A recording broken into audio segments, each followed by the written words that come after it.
नमस्कार, आदाब। मैं हुसैन रिजवी। दर बदर ठोकरें खाई तो ये मालूम हुआ घर किसे कहते हैं, क्या चीज है बेघर होना। देश की सबसे बड़ी अदालत ने घर का मतलब बताया तो बेघर होने का दर्द भी समझाया। सुप्रीम कोर्ट ने अपने फैसले से एक बड़ी लकीर खींच दी है। कोर्ट ने अपने फैसले की शुरुआत मशहूर कवि प्रदीप की कविता से की। अपना घर हो, अपना आंगन हो, इस ख्वाब में हर कोई जीता है। इंसान के दिल की ये चाहत है कि एक घर का सपना कभी न छूटे। घर किसी शख्स को गरिमा और संपत्ति का एहसास देता है। कोर्ट ने कहा कि किसी एक की गलती की सजा पूरे परिवार को नहीं दी जा सकती। बुलडोजर की मनमानी पर अधिकारियों को बख्शा नहीं जाएगा। किसी अपराध की सजा देने का काम अदालत का है, अधिकारी जज नहीं बन सकते। कोर्ट ने कहा कि बुलडोजर न्याय न सिर्फ कानून के शासन के खिलाफ है, बल्कि ये मौलिक अधिकारों का भी उल्लंघन करता है। यूपी से निकला बुलडोजर अलग अलग राज्यों में दौड़ रहा था, तोड़ रहा था, लेकिन अब ऐसा नहीं होगा। यह फैसला जब आ रहा था तब झारखंड की 43 विधानसभा सीटों और 11 राज्यों की 33 सीटों के लिए मतदान चल रहा था। तो महाराष्ट्र और यूपी उपचुनाव में गोटियां भी सेट की जा रही थीं। महाराष्ट्र में योगी प्रचार में लगे थे, बटेंगे तो कटेंगे वाला फॉर्मूला समझा रहे थे। तो इधर यूपी में अखिलेश भी अपने उम्मीदवारों के लिए वोट मांग रहे थे। वैसे राजनीति हर एक बात को अपने तरीके से इस्तेमाल कर लेने का हुनर खूब जानती है।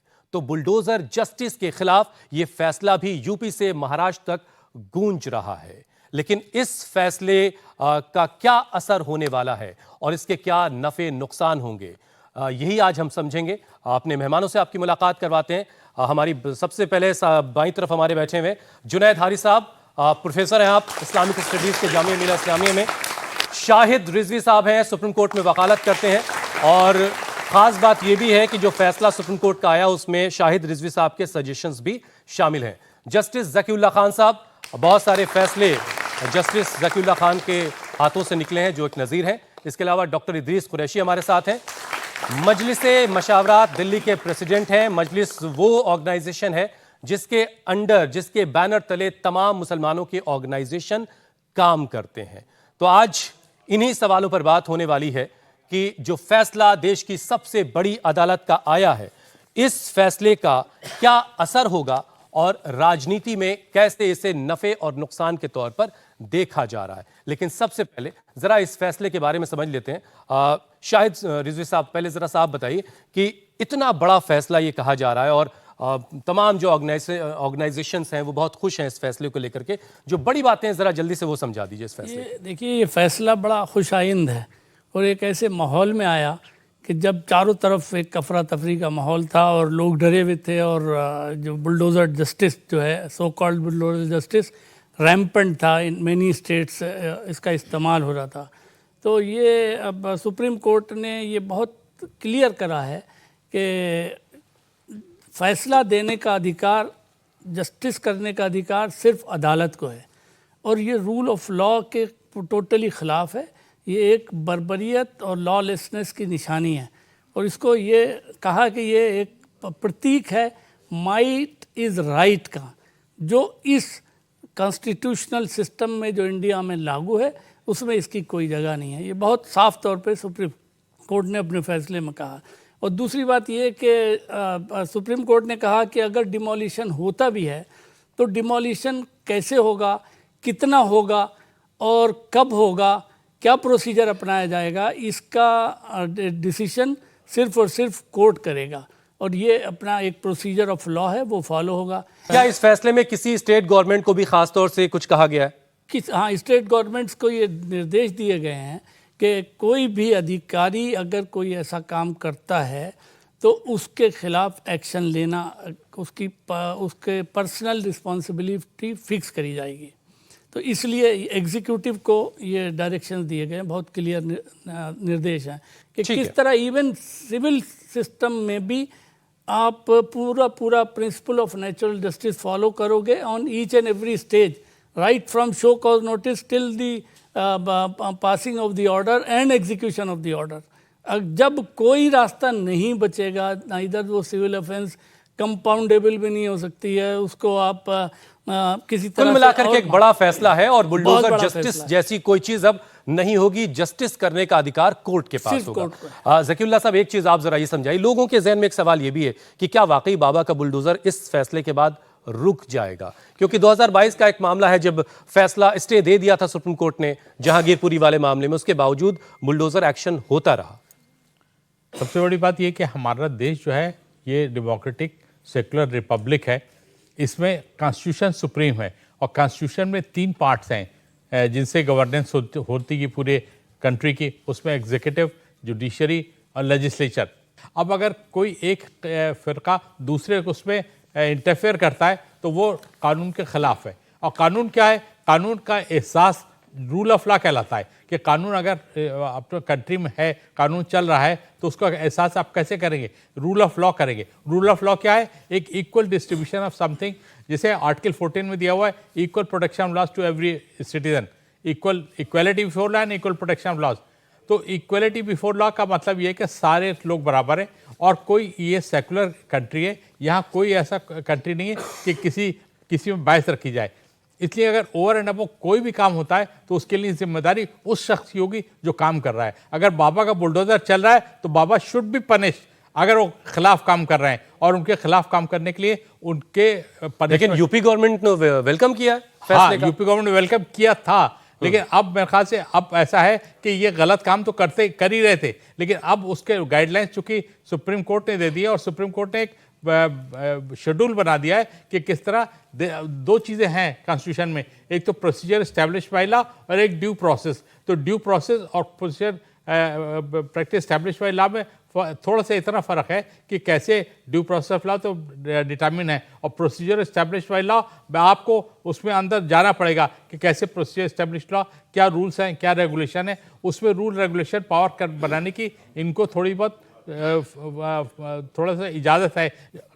जहाँ तक बुलडोजर का सवाल है, नगर पालिका एक्ट में केवल ये दिया गया है कि ऐसी जगह जहाँ पब्लिक इंक्रोचमेंट के मामले में इंक्रोचमेंट हो, पब्लिक वे पे इंक्रोचमेंट किया जा रहा हो, या पब्लिक स्ट्रीट ढाई जा रही हो, या बाजार में इंक्रोचमेंट किया जा रहा हो, या ऐसे रास्तों में सड़कें 40 फीट का सिमट करके 4 फीट पे आ जाए, उसमें एक नोटिस देके इनको इमीडिएटली इंक्रोचमेंट हटाया जा सकता है और उसमें वो ये प्रोसेस लागू नहीं होगी। लेकिन अगर कोई इंडिविजुअल प्रॉपर्टी है और आप ये कह रहे हैं कि इंडिविजुअल प्रॉपर्टी गलत ढंग से बनी हुई है, तो भाई आपने अपने स्टाफ के आखिर उनके खिलाफ कार्रवाई क्यों नहीं की? जो 50 सालों से आदमी मकान बना के खड़ा हुआ है, आपने कुछ नहीं कहा, तो ये प्रिज्यूम किया जाएगा कि उसने जो मकान बनाया सही जगह बनाया। अगर 50 साल से एक मकान एग्जिस्ट कर रहा है और एक जगह पे एग्जिस्ट कर रहा है, तो उसका आपको तोड़ने का कोई अख्तियार नहीं, और अगर आप तोड़ते हैं तो लेकिन फिर भी तोड़ा जाता रहा।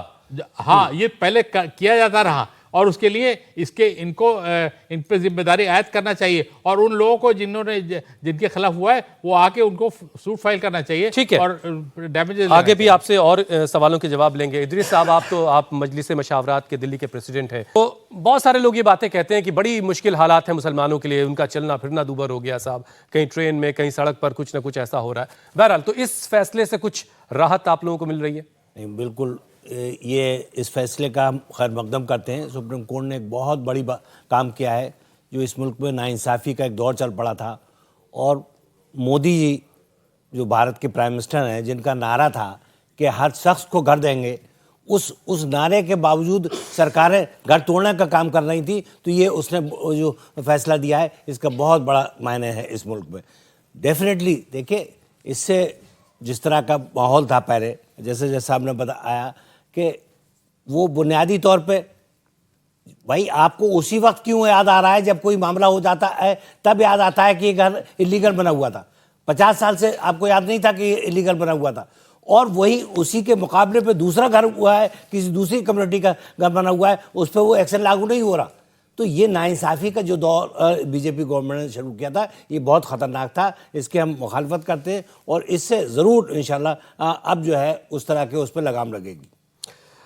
जुनैद हारिस साहब, ज़्यादातर जब इस पे पॉलिटिक्स हो रही है, जो सियासी बयानबाजी इसमें हो रही है, उसमें ज़्यादातर लोगों के निशाने पर उत्तर प्रदेश के मुख्यमंत्री योगी आदित्यनाथ हैं। अखिलेश यादव ने भी कहा कि अब बुलडोज़र जो है वो गैरेज में खड़ा हो जाएगा। योगी से कैसे जोड़ा जा रहा है इस पूरे मामले को? हुआ ये भी बिल्कुल सही है ये कि यूपी के अंदर इन्होंने जिस तरह से कोई कुछ भी हो रहा है और उस पर बुलडोज़र चलवा देने की जो कार्रवाई की है यूपी में, तो इस तरह से जोड़ा जाना कोई बहुत अजीब सी बात नहीं है। उससे भी बड़ी बात यह है कि जैसे कि अभी बात आई, लेकिन लोग डिमांड करने लगे थे अलग अलग मामलों में, कुछ हुआ भाई इनके घर को बुलडोज करिए, तो इस तरह के सेंटिमेंट्स लोगों के होने लगे थे। भाई एक तो बाकायदा रिलीजियस लीडर ने कहा था कि मेरे पास, मैं भी बुलडोजर खरीदूं और मैं भी मेरे पास भी पैसे होंगे आप तो मैं बाबा भी बागेश्वर का जिक्र कर रहे हैं। जी। तो अब ये पूरा का पूरा जो टेम्परामेंट है, पूरा का पूरा अप्रोच है, सोचने का अंदाज है, कोई गवर्नमेंट तैयार कर दे, ये कितनी खतरनाक बात है। और जाहिर सी बात है कि गवर्नमेंट, पर्टिकुलर गवर्नमेंट ने जिसका आपने नाम लिया, उसकी जो कार्रवाई है उसके तहत ये सब कुछ होता रहा।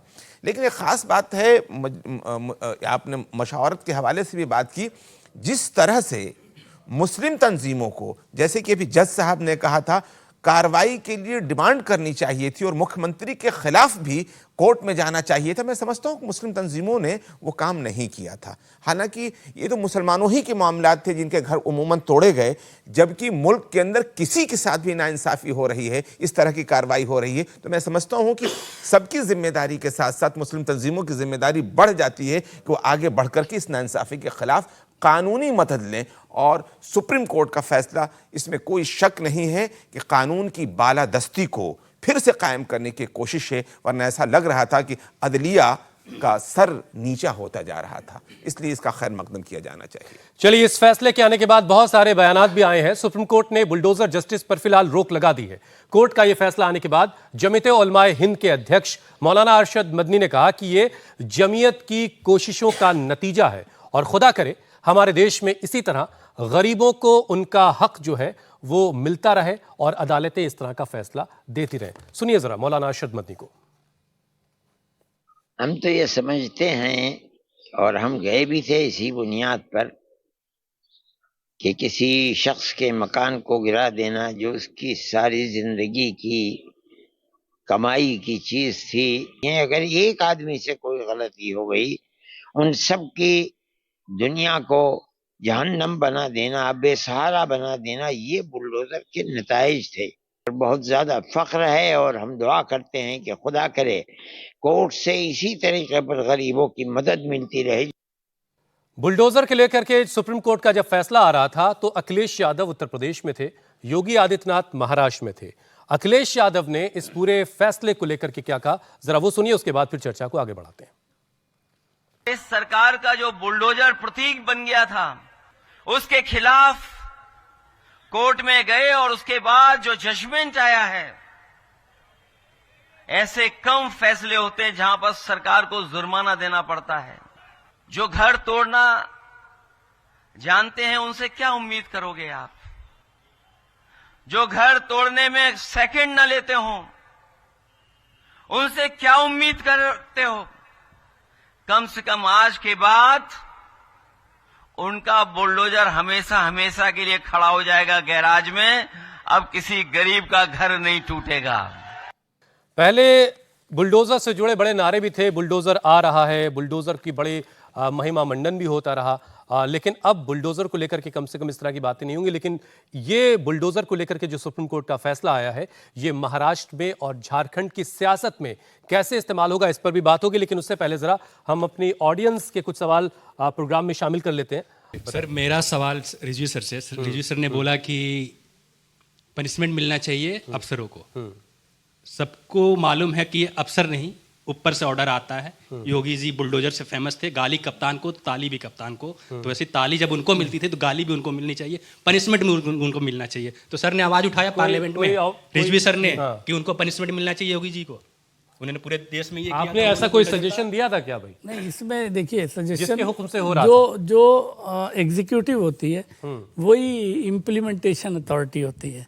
तो जो इम्प्लीमेंट करेगा फैसला वो रिस्पॉन्सिबल होगा ये देखने के लिए कि जो हम कर रहे हैं वो सही है या नहीं। पॉलिटिकल इस्टेब्लिशमेंट में से anything, it is the authority who executes and who takes action. Execute करवाने वाले हर हाल में बचे रहे। इसीलिए कोर्ट ने ये कहा है कि उनको पर्सनली लायबल होंगे वो लोग। इससे ये होगा कि चाहे कोई भी एग्जीक्यूटिव, कोई भी पॉलिटिकल पार्टी किसी भी चीज़ को कहे, वो उस पर बाध्य नहीं होंगे, वो एक्शन नहीं लेंगे। ऐसा सुप्रीम कोर्ट के फैसले के बाद मेरी आशा है कि उनको ये समझ आ जाएगी। जैसा कि बुलडोजर तोड़ने का प्रतीक है, तो आप कैसे मान सकते हैं कि बुलडोजर से जो है न्याय मिल सकता है किसी का घर तोड़ के तबाह बर्बाद करके? कैसे ये जुनैद हारिस साहब, एक बुलडोजर कैसे इंसाफ का सिंबल बन गया? देखते देखते कोई बाबा बुलडोजर कहा जाने लगा, कहीं मामा का बुलडोजर कहा जाने लगा, लोग बारात अपनी बुलडोजर से लेके जा रहे हैं, नॉमिनेशन फाइन करने जा रहे हैं तो बुलडोजर से जा रहे हैं। ये कैसे हो गया? बुनियादी बात तो ये है कि इंसाफ का सिंबल कभी नहीं बना, ये जुल्म का सिंबल था जिस पर हथौड़ा चलाया है सुप्रीम कोर्ट ने, और इसीलिए हम इसे वेलकम करने की बात कर रहे हैं। और इसमें कोई शक नहीं है कि सवाल ये पैदा होता है मकानात तोड़ने का। जहाँ तक ताल्लुक़ है वो तो बहुत क्लियर है भाई, जिस ज़माने में वो मकान बना है, जिस ज़मीन पर मकान बना है, उसके उस वक्त भी जो सरकार के अधिकारी हैं, जो उस वक्त भी जो एडमिनिस्ट्रेशन है वो देख रहा था, तो सज़ा तो उस पर आयद होती है ना। सज़ा उस बनाने वाले पर जिसने अपने मेहनत पसीने की कमाई से बनाया है उसके ऊपर तो डायरेक्ट नहीं होती है। अब अगर वो, और अगर इसका एक और ख़तरनाक पहलू है, और कि ये जो कुछ भी तोड़ा जा रहा है वो किसका नुकसान है? मुल्क का नुकसान है। सवाल ये पैदा होता है ये किसने हक दिया है कि किसी शख्स को कि एक बने बनाए चीज़ को सिर्फ एक व्यक्ति को नुकसान नहीं पहुंचा रहा है, एक तो कानून को भी नुकसान पहुंचा रहा है और पूरी तरीके से जो इंफ्रास्ट्रक्चर है मुल्क का उसको भी बर्बाद कर रहा है, तो उसके लिए तो बड़ी सज़ा आयद होती है। सर मेरा सवाल ये है, जैसा कि कोर्ट का फैसला आया है कि आप बुलडोजर से न्याय नहीं कर सकते, जो कि न्याय होता ही नहीं है, तो मेरा सवाल ये है जिनके घर टूट चुके हैं, जो बेघर हो चुके हैं, उनके लिए क्या है? जज साहब आप बताएं भी, क्या कोई इस वर्डिक्ट में कहीं कुछ कंपनसेशन की भी बात हो रही है? जिनके घर तोड़े गए उनको नहीं, ऐसा है कि उसके पहले भी एक वर्डिक्ट आया, उसमें लिखा हुआ है कि अनऑथराइज्ड वे में मकान टूटा था, उसमें 25 लाख रुपए अवार्ड किया गवर्नमेंट के खिलाफ कोर्ट ने। और ऐसे हर एक पे अगर आपके पास होता है, आप समझते हैं कि आपके साथ ज्यादती हुई, तो आप कोर्ट में आके मांग सकते हैं। उन लोगों के खिलाफ उनका कॉलर पकड़ के आप आराम से कह सकते हैं कि साहब इन्होंने हमारे साथ ज्यादती की, जो नहीं कर सकते थे। ये जो ओवर स्टेपिंग की इन्होंने वो गलत है और उसके लिए जिम्मेदार है, यही नहीं वो सारे लोग जिम्मेदार हैं जिन्होंने इसमें शिरकत की। इसलिए ये कहना कि वो नहीं कर सकते गलत है। अभी तक आदमी डरा हुआ ही है। ये एक मतलब मुल्क की एक डरा हुआ आदमी कैसे कॉलर पकड़ लेगा जज साहब? अरे मुल्क की शख्सियत है। अमेरिका में देखिए आप, ये डेमोक्रेसी असली डेमोक्रेसी है। जरा सा भी आप गलत काम करें तो अगला आदमी फौरन कहेगा साहब आप ये करिए, कम इन क्यू, और आप जो गलत कर रहे हैं मत करिए। ये जो ब्यूरोक्रेसी है, ब्यूरोक्रेसी को सबक मिलना चाहिए। तो सर अभी जैसा आपने बताया कि जिन लोगों के घर ऑलरेडी टूट चुके थे उन्हें एक अमाउंट आपने बताया 25 लाख रुपए दिए गए, तो क्या आपको लगता है एक केस में दिया गया? एक केस में दिया गया। तो सर क्या आपको लगता है वो लोग जो बेघर हुए, जो मेंटली ट्रॉमा उन्होंने झेला है, वो 25 लाख रुपए से ये एक बड़ी बात हो रही थी कई जगहों पर। शाहिद साहब आप भी बताइएगा, इद्रिस साहब, मेंटल ट्रॉमा मतलब जिसका कोई सबूत नहीं हो सकता, कोई डॉक्यूमेंट एविडेंस शायद नहीं हो सकता जब तक जांचें ना हो, मेडिकली पूरा चेक किया जाए उसको। तो मेंटल ट्रॉमा से जो फैमिलीज गुजरी हैं उनके लिए क्या रेमेडी हो सकती है? देखिए लॉ में जो प्रोविज़न है वो यही है कि आप जब कुछ डिमांड करते हो कि मेरे साथ एक अन्याय हुआ है और अन्याय करने वाला ये है और इसके थ्रू मुझे मेंटल ट्रॉमा होता है, तो आप डिमांड करते हो कि हमें डैमेजेस मिलनी चाहिए, कंपनसेशन मिलना चाहिए। उसका असेसमेंट होता है, वो कोर्ट करती है। तो सारे केसेस में मेंटल ट्रॉमा का असेसमेंट होता है और डैमेजेस दिए जाते हैं। ये बहुत वेल इस्टेब्लिश्ड प्रिंसिपल है लॉ का। और इस केस में भी सुप्रीम कोर्ट ने बहुत वाज़े तौर पे ये कहा है कि अगर कहीं कोर्ट के ऑर्डर का वायलेशन हुआ है, और ये दो लॉ पहले से ही एग्जिस्ट करता था, सुप्रीम कोर्ट ने इसे अयां करा है। तो दोज हु सफ़र्ड, जिन्होंने ये सफ़र करा है, वो लोग जाके कोर्ट में अपना डिमांड कर सकते हैं कि हमारे कंपनसेशन दिया जाए, मेंटल ट्रॉमा के लिए भी डैमेज दिया जाए और कंपनसेशन हमारा घर टूटा। ठीक है इद्रिस साहब, अब जरा चलते हैं महाराष्ट्र, क्योंकि जब ये फैसला आ रहा था तो वहां भी जोर शोर से चुनाव प्रचार चल रहा था। क्या असर आप देख रहे हैं इस फैसले का? क्या इम्पैक्ट होगा इलेक्शन में, प्रचार में? अब किस किस तरह के नारे वहां सुनाई दे सकते हैं और नतीजों पर क्या कुछ इसका असर हो सकता है? देखिए मैं तो ये समझता हूँ इस मुल्क में मेजॉरिटी हमारे गैर मुस्लिम भाइयों की है और उसमें भी इंसाफ पसंद बहुत लोग हैं, मेजॉरिटी जो है इंसाफ पसंद लोगों की है, लेकिन बदकिस्मती से वो चुप हो गए। उन्होंने अब जो 10-5% ऐसे लोग हैं जो इस गवर्नमेंट के हिमायती हैं, जो गलत को सही साबित करने की कोशिश करते हैं, उनके ज्यादती की वजह से वो चुप थे। लेकिन मैं ये समझता हूँ इस फैसले के बाद जो लोग चुप हो गए थे वो अपनी आवाज़ उठाएंगे और वहाँ इसका रिजल्ट नज़र आएगा ज़मीन पे। वो लोग खुल के हिम्मत करके वोट देने के काम करेंगे, उस सरकार को हटाने का काम करेंगे, ऐसा मेरा यकीन है। काउंटर पोलराइजेशन की भी कोई गुंजाइश होगी? नहीं, कोई सवाल ही नहीं उठता। देखिए ये लोग जो लोग गलत चीज़ को, देखिए बहुत लोग हैं ये मानते हैं कि गलत है, लेकिन आवाज़ नहीं उठा पा रहे थे, कह नहीं पा रहे थे, डर है। क्योंकि बहुत से लोग ऐसे भी जो एंजॉय कर रहे थे, वो उनकी तादाद बहुत थोड़ी है।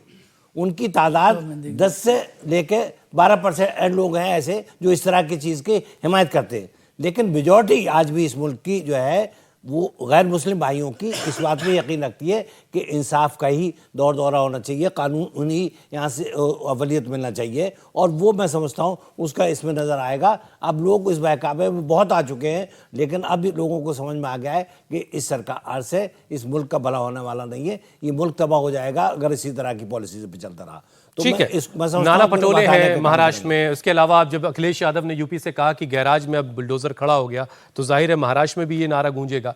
लेकिन पहले से जो नारे गूंज रहे हैं, बटोगे तो कटोगे, एक है तो सेफ है, एक नारा ये भी वहां पर बात कही गई कि ये आपकी बेटी भी छीन ले रहे हैं। यहां तक कहा गया कि पहले के वक्त में कहा गया कि मंगल सूत्र बचने नहीं देंगे। तो इन सारी बातों के बीच अब बुलडोजर गैराज में खड़ा हो गया है, ये ज्यादा है आपको लगता है वजन रख रहा है, ज्यादा असर करेगा लोगों के बीच, या पहले वाले नारे ज्यादा काम कर रहे हैं? देखिए, बहुत उसूली बात यह है कि कानून की बालादस्ती के लिए हम में से हर एक की जिम्मेदारी होती है कि कोशिश करे, और जो भी कानून को तोड़ने की, ख़त्म करने की कोशिश करे उसके खिलाफ हम हों। और इसमें कोई शक नहीं है कि जिन नारों की बात कर रहे हैं, मैं समझता हूं कि संविधान की बुनियादियात को बिखेरने की कोशिश है ये, कि नफरत का बाजार गर्म करना और नफरत के हवाले से लोगों को बांटने की कोशिश करना, किसी एक ख़ास कम्युनिटी के हवाले से कह देना कि वो बेटियां लेकर चले जाएंगे, वो मंगलसूत्र उतार लेंगे, किसी ख़ास कम्युनिटी के हवाले से को मारना कोई जुल्म ना समझा जाना, कहा जाना कि इनके पूर्वज मारते रहे, तो एक तरह से पूरी तरीके से कानून की धज्जियां बिखेरने की तरह से थी। मैं समझता हूँ असल चीज़ ये है कि ये तो हो ही, लेकिन नफरत की जो खेती की गई है इस मुल्क में सियासत के हवाले से, वोट के हवाले से, उसके लिए भी बहुत अहम कोशिश करने की ज़रूरत है, अवामी सतह पर भी, हुकूमती सतह पर भी। और मैं समझता हूँ कि इसके लिए जजेस की तरफ से भी अपने आप आज खुद फैसला लेने की नौयत भी सामने आनी चाहिए। जकी साहब, एक चीज़ और ज़रा समझाइए कि जैसे बहुत सारे नारे हैं जिसके माने ही बिल्कुल अजीब व गरीब से होते हैं कि ये आपकी बेटियां छीन ले रहे हैं, तो इस तरह की बातें जब होती हैं, आप तक पहुंचती होंगी, तो जो पैरामीटर आप लोगों का होता है किसी मामले का स्वतः संज्ञान वाला, क्या ये सारी चीज़ें उसमें फिट होती हैं या नहीं होती हैं? नहीं, ऐसा है ना कि अगर तरफ का आप, ये प्रोपेगेंडा है, ये जैसे जर्मनी में भी हिटलर के टाइम में ये हुआ था कि ऐसे नारे लगाओ, ऐसे लगाओ जिससे लोगों का दिमाग पर्टर्ब हो जाए। ये दिमाग पलटने की बात है। वास्तव में जो कॉन्स्टिट्यूशन है वो कॉन्स्टिट्यूशन रहेगा, और कॉन्स्टिट्यूशन जो सेफगार्ड्स हैं सेफगार्ड्स रहेंगे। अगर जैसे मिसाल के तौर पे जैसे ये यूपी में था कि अगर कोई जुर्म करेगा तो उसको फौरन उसका घर गिरा दिया जाएगा ये, लेकिन ये सब में लागू नहीं था कि एक पर्टिकुलर कम्युनिटी के लिए लागू था ये बात। बनारस में एक लड़की को बनारस IIT के अंदर एक लड़की को मॉलेस्ट किया गया और दुनिया भर कपड़े फाड़ दिए गया, सब कुछ किया गया, फोटोग्राफ बनाया गया, और 3 वो लोग जो कि बीजेपी के कार्यकर्ता थे, वो जब गए और उन्होंने उनको अरेस्ट नहीं की गई। रिपोर्ट पहली बात तो बड़ी देर में लिखी गई, और रिपोर्ट लिखने के बाद भी उन्हें अरेस्ट नहीं किया गया, और ना उनके मकान पे बुलडोजर चला, और वो 3 महीने तक बाकायदा उन्होंने कन्विंसिंग की मध्य प्रदेश, और फिर आके उसके बाद उन्हें फॉरेन बेल मिल गई। तो ये जो डिफ्रेंसिएशन है ये पब्लिक देख रही है। ये ऐसा नहीं है कि बस एक पर्टिकुलर कम्युनिटी के लिए फेवर में और बाकी लोगों के लिए अगेंस्ट है। यही नहीं कि एक मुसलमानों के लिए अगेंस्ट है, ये दलितों के लिए और पिछड़ों के लिए, उनके लिए भी यही पैरामीटर्स लगाए जा रहे हैं। इसलिए इसको करना बहुत एक सोसाइटी में जहर घोलने जैसा है, उसको रोकने का काम हम सबका है। और जो कोर्ट ने जो जजमेंट दिया है उससे एक बहुत हद तक ये कंट्रोल आ सकता है और कंट्रोल हो सकता है, बशर्ते कि पब्लिक जो साउंड माइंड की पब्लिक है, सिविलाइज सोसाइटी के नॉर्म्स है, वो सिविलाइज सोसाइटी अपने उसमें आए ये ना कि व्हाट्सएप अंकल की तरह बैठ के व्हाट्सएप घूम गया और चारों तरफ से उन्होंने एक ओपिनियन फॉर्म कर ली कि ये बात गलत है। सिविलाइज सोसाइटी का नाउ फर्ज आता है ये कि आप उसमें आए और आपके सामने आए। सिविलाइज सोसाइटी में ये नहीं खाली मुसलमान, सारे मुल्क के जितने सिविलाइज लोग हैं उनसे दरख्वास्त है कि ऐसे लोगों को से होशियार रहे और अपने आप को बचाएं और ये फैलाने से बचाएं। क्योंकि अगर बुलडोज़र चलेगा तो बुलडोज़र पहले वो तो चलना गलत है और फिर बुलडोज़र चलेगा भी तो बायस्ड वे में। इसके घर में 2 घर हैं तो इसको तोड़ देंगे, उसको आगे बढ़ जाएंगे। क्यों? कहलें भाई इसमें कोई मसला नहीं, इसका बाद में देखा जाएगा। वो 3 लड़के आज तक के वैसे ऐसे घूम रहे और मज़े कर रहे हैं और लड़की बॉलिस्ट हो गई और कहा ये जा रहा है कि ये ले जाएंगे, अगर कांग्रेस आई तो ये उठा ले जाएंगे और ये कर ले जाएंगे, मंगलसूत्र ले जाएंगे, लड़कियों को उठा ले जाएंगे। अरे भाई आपने क्या किया? आपके टाइम में तो लड़कियाँ कितनी उठ गई। मणिपुर जल रहा है, मणिपुर में तो सारे जो मिठाई और ये कुकीज़ है इनके बीच में दरार कर दी गई। किस लिए दरार की गई? सिर्फ इसीलिए वहाँ बुलडोज़र आपने नहीं चलाया, वहाँ भेजा होता बुलडोज़र, वहाँ नहीं भेजा बुलडोज़र। ये एक बुलडोज़र के नाम से उन्होंने एक इंसाफ का रख दिया है, साथ में बुलडोज़र बाबा कर दिया है, उनका मामा का बुलडोज़र, फलाना का बुलडोज़र और सारे बुलडोज़र चल रहे हैं। इनका मकसद था कि पूरे हिंदुस्तान को मैश करके सारा रूल ऑफ लॉ खत्म कर दे, कॉन्स्टिट्यूशन खत्म कर दे और इसी के लिए। लेकिन अभी आप लोग हैं, जजेस हैं, अदालतें हैं, तो ऐसा नहीं हो सकता। बहरहाल एक इदरीस साहब, एक बड़ा इल्ज़ाम ये है कि जो लोग हिंदुस्तान में रहकर हिंदुस्तान को गाली देंगे उनके लिए एक बात कही गई कि उनको उसी यात्रा पर भेजेंगे जिसके वो हकदार हैं। तो ये एक बात बहुत कही जाती है कि भाई रहते यहाँ हैं और ये अपने वतन को, अपने मुल्क को गालियां दे रहे हैं, उनका क्या इलाज है? मैं तो कहता हूं कि आज तक एक भी रिकॉर्डिंग ऐसा दिखा दें, एक भी, जिस जेएनयू के बारे में जो कहा गया, आज तक एक रिकॉर्डिंग पेश नहीं कर पाए, कई पाकिस्तान जिंदाबाद के नारे लगाए। हिंदुस्तान का एक एक मुसलमान, एक एक आदमी जो है हिंदुस्तान के लिए दिलों में मोहब्बत और खुलूस रखता है और अपनी जान देने के लिए तैयार रहता है। और इसमें एग्जाम्पल दिए हमारे जो पुराने लोग हैं उनका है, वो ब्रिगेडियर उस्मान का है और कई लोगों को ऐसा है जो हिस्ट्री में जिनका नाम है। हिंदुस्तान का मुसलमान हिंदुस्तान के लिए जितना वफादार है, एक आदमी का भी आज तक मैं समझता हूँ कहीं ये नहीं हुआ कि किसी आदमी ने गद्दारी भी की हो इस मुल्क से। लेकिन ये जो गवर्नमेंट आई है, एक्चुअली ये गवर्नमेंट अपने आप में ही तजाद वाली गवर्नमेंट है। जो चीज़ कहती है उसके, अब बताइए ये कितनी बड़ी बेवकूफ़ी की बात है कि 80 आदमियों को 15 आदमी से डराया जा रहा है कि 80 आदमी को 15 आदमी लूट के ले जाएंगे। ये कैसे मुमकिन है? ये सिर्फ झूठ का, और इन्होंने इस चीज़ को बना दिया है जैसे आपने कहा हिटलर की तरह कि भाई इतना झूठ बोलो, इतना झूठ बोलो कि वो सच होने लगे। ये इन्होंने उसी बुनियाद पर काम कर रहे हैं और इसी तरह से लोगों को, समाज को बहकाने का काम कर रहे हैं। लेकिन मेरी दरख्वास्त है, जो इस मुल्क के इंसाफ पसंद लोग हैं, गैर मुस्लिम भाई हैं मेरे, उनको उठना पड़ेगा क्योंकि मुल्क बचाने के लिए उनका उठना ज़रूरी है। वो नहीं उठेंगे तो हम 15% लोग अपनी लाख अच्छाई की बात करते रहे, कुछ हो नहीं पाएगा। उन 80% लोगों से मैं, जो मेजॉरिटी है, उनसे मेरी दरख्वास्त है कि अब वो इस सरकार के ख़िलाफ़, इनकी नाइंसाफ़ियों के ख़िलाफ़ उठ के खड़े हों और मजबूती के साथ इस मुल्क को बचाने का काम करें। तो फिर इसके बाद तो सवाल ये पैदा होता है कि मुश्किल में, संकट में है कौन? मुसलमान संकट में कि इस देश का हिंदू संकट में? यही तो सवाल है कि भाई 15% आदमी से डराया जा रहा है 80% आदमी को। ये कह रहे हैं कि 80% को लूट ले जाएंगे, मंगलसूत्र। अरे भाई ये डाकू है, जो वो डकैत हैं क्या ये? और इतना ज़माना हो गया, एक लंबे टाइम तक यहाँ पर हो गया, 70 साल से गवर्नमेंट बदली हुई, तब से अब तक क्यों नहीं किया? और दूसरी बात ये कि भाई आपकी सरकार है, इस वक्त मौजूदा सरकार है, आपकी सरकार में कहीं लूट रहे हो तो आप उसे मार डालिए भाई, कहीं दिखाइए कोई कराओ। ठीक है जुनैद हारिस साहब। हाँ, आपने सवाल किया कि इस मुल्क में खतरे में कौन है? कौन है खतरे में, हिंदू या मुसलमान? मैं समझता हूँ कि अमन पसंद इंसान खतरे में है, चाहे वो हिंदू हो, चाहे वो मुसलमान हो। और सबसे बड़ी बात यह है कि यहाँ का संविधान खतरे में है। बिल्कुल। देखिए संविधान कैसे खतरे में है? इतना बड़ा फैसला अदालत ने दिया और सारी गाइडलाइंस तय कर दी गई।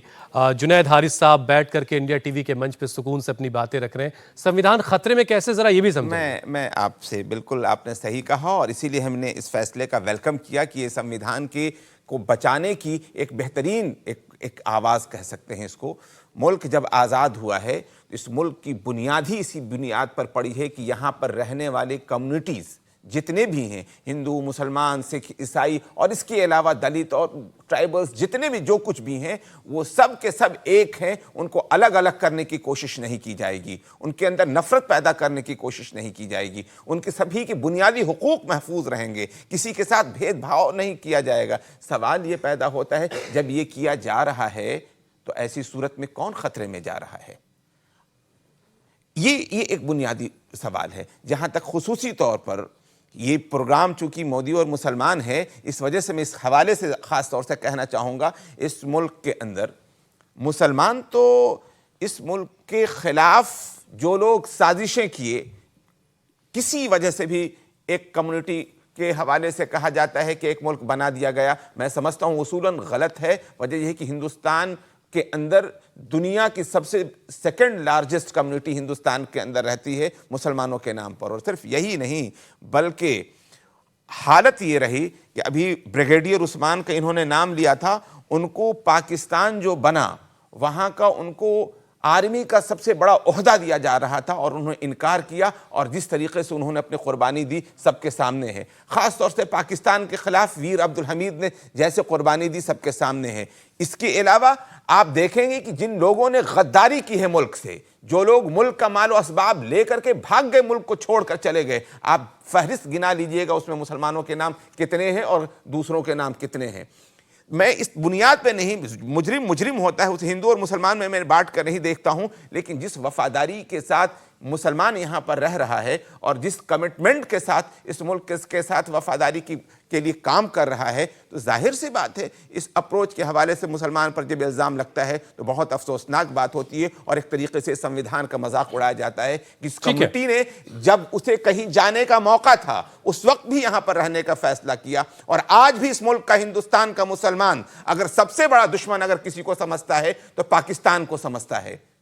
सवाल ये पैदा होता है कि डायरेक्टली ये तो बातें हैं, इसलिए कि अगर जाना होता तो चला गया होता। और जितने नारे लगाए जाते हैं मुसलमानों के खिलाफ, अफसोस की बात यह है कि जिसे हमने छोड़ दिया उसके हवाले से हमारा नाम जोड़ करके कहा जाता है और उसके फेवर के नारे, कहीं पर न पाकिस्तान का झंडा फहराता है मुसलमान, न कहीं पाकिस्तान के फेवर में। ये तो उसके लिए गाली है, उसके लिए कलंक है। इसके बावजूद ये बातें कहने की कोशिश की जाती हैं। ये खुद अपने आप में मैं समझता हूं कि अदलिया को ऐसी चीजों पर ठीक है अपने आप फैसले लेने चाहिए, उनके खिलाफ कार्रवाई करनी। ठीक है इदरीस साहब, मोदी जी आएंगे तो ऐसा हो जाएगा वैसा हो जाएगा। तीसरी बार हमारे मुल्क के प्रधानमंत्री हैं और उन्होंने सारी इंस्टीट्यूशन पर कब्जा कर लिया और बहुत सारी बातें।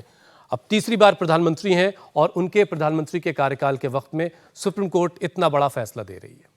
देखिए, क्या चीजों को बहुत एग्जेजरेट किया जाता है, बहुत बढ़ा चढ़ाकर पेश किया जाता है? नहीं, बिल्कुल बढ़ा चढ़ा के नहीं। अमली तौर पर लोग देख रहे हैं ना, मुल्क में उस जो 2014 के बाद जो तब्दीली आई है उससे मुल्क का हर आदमी समझ में आ रहा है कि क्या हालात है।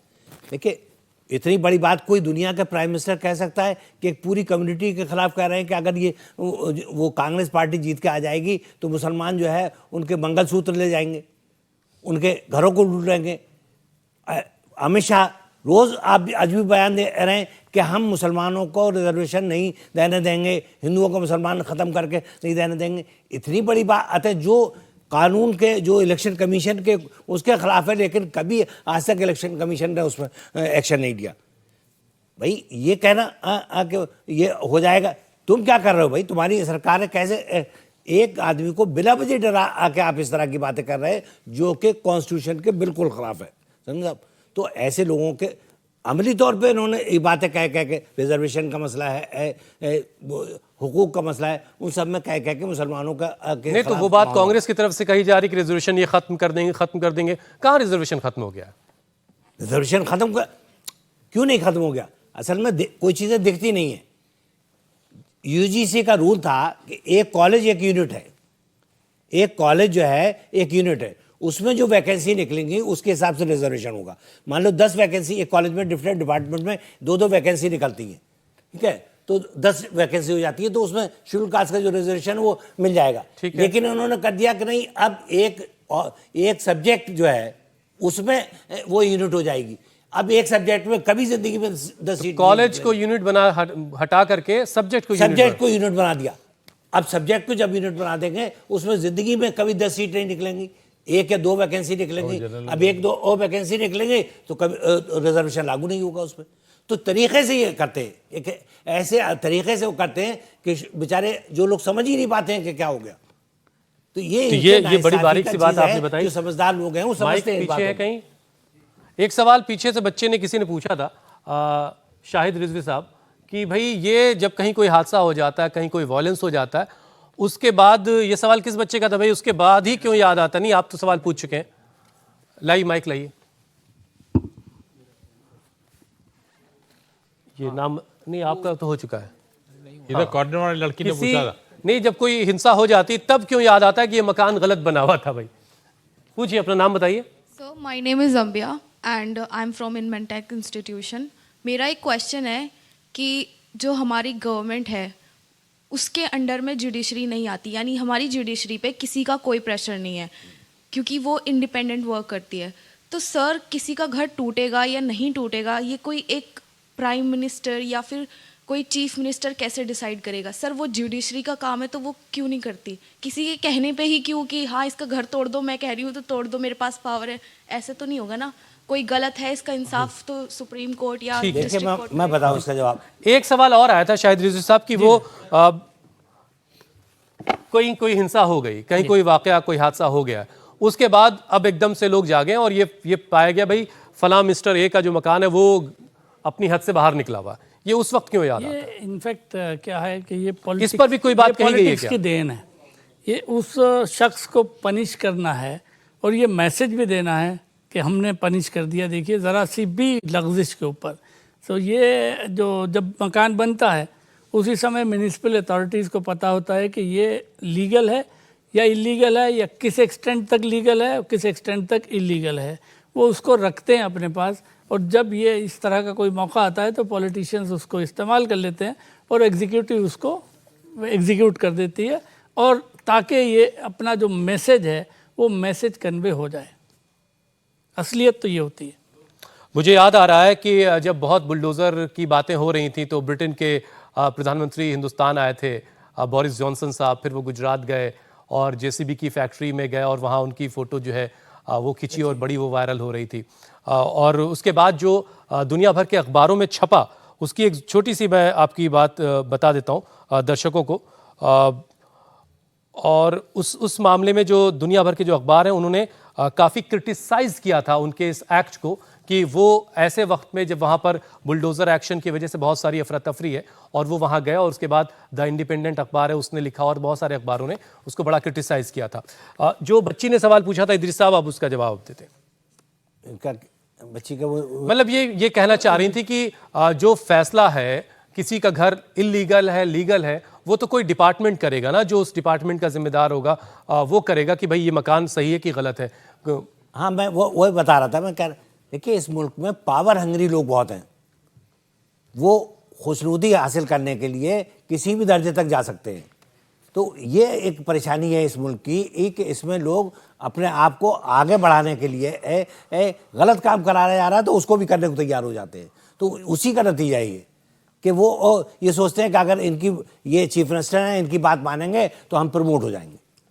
इस वजह से लोग जो गलत चीज़ें हैं उनके साथ भी काम कर सकते हैं। ये बहुत अच्छा अभी सुप्रीम कोर्ट ने जो डिसीजन आया है उसमें मैंने अभी पिछली बार भी अभी यही कहा था कि ये बेहतरीन वो है कि उन लोगों से उनके ज़ाती अकाउंट से उसका जुर्माना होगा, उस पर लगेगा, ताकि वो इस बात से डरे कि हम गलत काम ना करें। नहीं, मेरी समझ में इस बेटी ने जो सवाल पूछा वो ये नहीं पूछा, इसने कहा कि कोर्ट खुद क्यों नहीं सुओ मोटो कॉग्निस लेते। स्वतः संज्ञान वाली बात, सुओ मोटो कॉग्निस क्यों नहीं लेते? तो उसमें यह है कि हर छोटे बड़े काम में जहाँ की एक दायरा फिक्स है, दायरे से बाका फिर सुप्रीम कोर्ट के ऊपर आएगा कि एग्जीक्यूटिव काम में दखल कर रहा है। इसलिए सुप्रीम कोर्ट जब तक दखल नहीं करेगा जब तक कि कोई मामला सामने ना आ जाए।